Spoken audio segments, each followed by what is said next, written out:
Quelques heures seulement pour déshydrater les déchets, c'est la promesse d'une machine mise au point par deux Ardennais, une manière de faire des économies, mais aussi de lutter contre l'enfouissement et de favoriser le développement durable. Les centres commerciaux et les collectivités s'y intéressent de près. À Sedan, Sébastien Valente, Pascal Thine.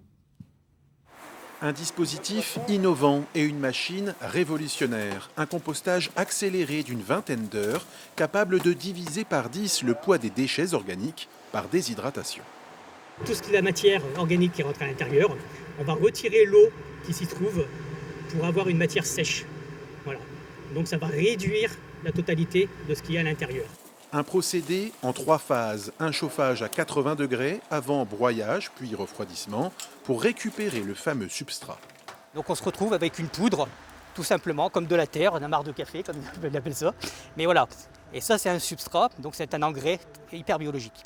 Nos déchets dont on ne savait pas quoi faire, maintenant on a une solution qui est très concrète, qui est très facile, puisque en fait, il suffit de mettre tout ça dans la machine, d'appuyer sur un bouton et d'attendre que ça se passe.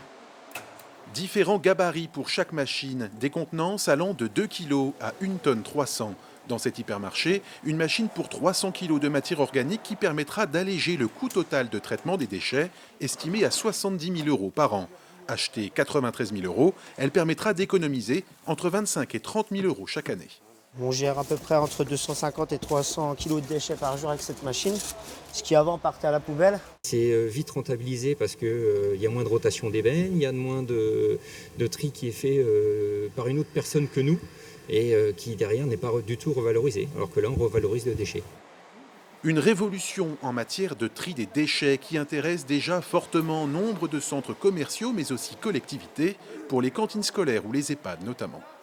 On passe de 300 kg de déchets à 30 kg d'engrais avec de l'eau qui peut être réutilisée ailleurs. Donc on s'y intéresse de près et on va essayer de réfléchir à des projets pour la collectivité.